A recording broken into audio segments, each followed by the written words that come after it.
Nicole looked at the prominent features of the man in front of her. He was handsome and tall, which made her fall head over heels for him, but he never once smiled at her. In the past, she used to be cautious not to irritate him, but now when she saw his stern face, she felt numb. Eric looked at Nicole with a grim face. He could tolerate all of her requests or demands, but he could not stand that she did not know her place. Does she genuinely think that she's the only one who can donate blood? Nicole, don't regret your decision. What I regret most is marrying you 3 years ago. Nicole smiled miserably. She finally thought it through, and her mind could not be any clearer at this moment. I've suffered enough in this marriage with Eric Ferguson. Enough is enough. It was near the end of the day, so there were only a few people in line and they were the last couple. Their 3 years of marriage ended so hastily, in a matter of minutes. The moment Nicole held the divorce certificate, her heart trembled a little. Eric did not say anything about wanting her to stay and did not even cast her a glance. Let's go to the hospital. He still did not forget to use her one last time. Nicole lifted her head slightly and suddenly laughed. Eric Ferguson, even if she dies in front of me in the future, I won't waste another drop of blood on her. Eric's eyes suddenly turned gloomy. How could you curse Wendy like that when she's sick? Don't forget, the condition of our marriage back then is that y'all donate blood at any time she needs it. At that moment, Nicole just felt like her heart was stabbed. She was overwhelmed with pain. Right, I could only marry him because I have golden blood. I promised to donate my precious and rare RH0 blood to Wendy Quad whenever she needed it. Nicole's gaze flickered as she looked at him, but the man's eyes only had his usual indifference. Her smile widened until she finally laughed with unbridled coldness. I should have understood long ago that to Eric Ferguson, I am just a lowly walking blood bank. Eric Ferguson, I don't give a damn about being your wife. Don't worry, I'll donate my blood to her one last time and settle our accounts. She smiled enigmatically, then glanced at Eric and turned to leave. Eric's eyebrows were slightly knitted. He felt inexplicably irritable. He felt that there was something not quite the same with Nicole today, but he could not describe the feeling. It was like she was out of his control. In their 3 years of marriage, he thought that he already knew her well. She was clingy and persistent before they got married, but she became a meek and obedient wife after. Recently, Wendy needed more blood transfusions. He felt guilty about it,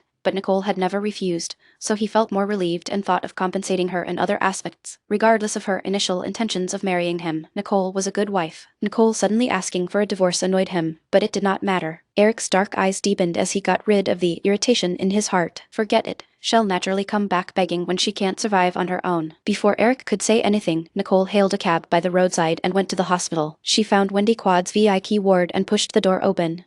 A few doctors and nurses surrounded Wendy and asked attentively if the woman was feeling any discomfort. When Wendy saw Nicole, her eyes flickered and she immediately looked delighted. Nicole, you're finally here. You're not mad at me for always bothering you because of my poor health, are you? I was worried that your body couldn't take it. Nicole strode over to her with a cold and gloomy gaze. You sent that text, right? She went straight to the point. Before Wendy could answer her, Nicole slapped Wendy's face viciously. Ah, Wendy screamed and covered her cheek in shock.